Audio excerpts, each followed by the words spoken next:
रात्रि सूक्त समस्त विश्व के अधिश्वरी, संसार की स्थिति, पोषण तथा संहार करने वाली भगवान विष्णु की अनुपम शक्ति स्वरूपा भगवती निद्रा की स्तुति ब्रह्मा जी करने लगे।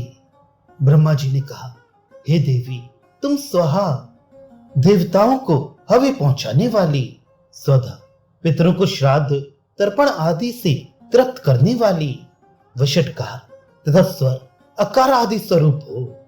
तुम सुधा प्राण शक्ति को जागृत करने वाली, अक्षर रूपेण विराजमान रहने वाली हो, नित्य हो तथा प्रणव में अकार, उकार, मकार आदि तीनों मात्राओं से विराजमान रहने वाली हो।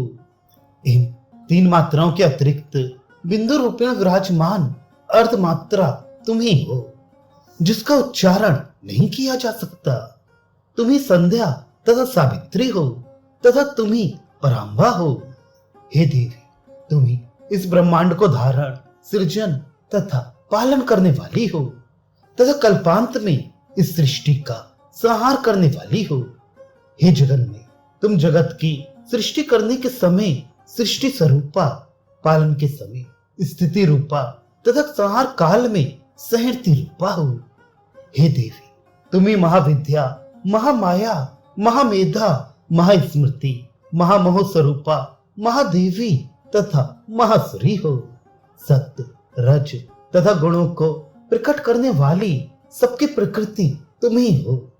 भयंकर काल रात्रि, महारात्रि तथा मोहरात्रि भी तुम ही हो। हे मां, तुम ही श्री, ईश्वरी तथा हिरी हो। ज्ञान देने वाली बुद्धि भी तुम ही हो।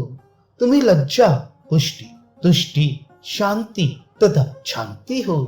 तुम ही खड्ग धारणी, त्रिशूल धारणी, घोर स्वरूपा, गदा, चक्र, शंख, धनुष, बाण, भुषुंडी तथा परिघ धारण करने वाली हो। हे मां, तुम सौम्य तथा सौम्यतर हो। संसार में जितने सुंदर पदार्थ थे, उन सबसे कहीं अधिक तुम सुंदरी हो। पर और अपर से पृथक रहने वाली परमेश्वरी भी तुम ही हो। हे जगन में, इस जगत में जो भी सत असत वस्तु दिखाई पड़ती है, उनकी शक्ति तुम ही हो। अतः मैं तुम्हारी क्या स्तुति कर सकता हूँ।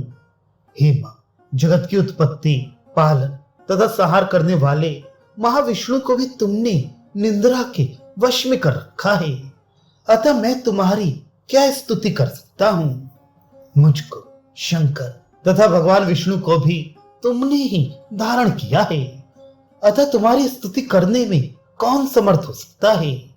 हे देवी, तुम तो अपने इस उदार प्रभावों से ही प्रशंसा के योग्य हो। अतः इन दुराधर्ष मधु कैटव राक्षसों को तुम मोहित करो। हे माता, जगत के स्वामी, इन महाविष्णु को शीघ्र ही जगा दो और इनमें उन राक्षसों को मारने की बुद्धि उत्पन्न करो।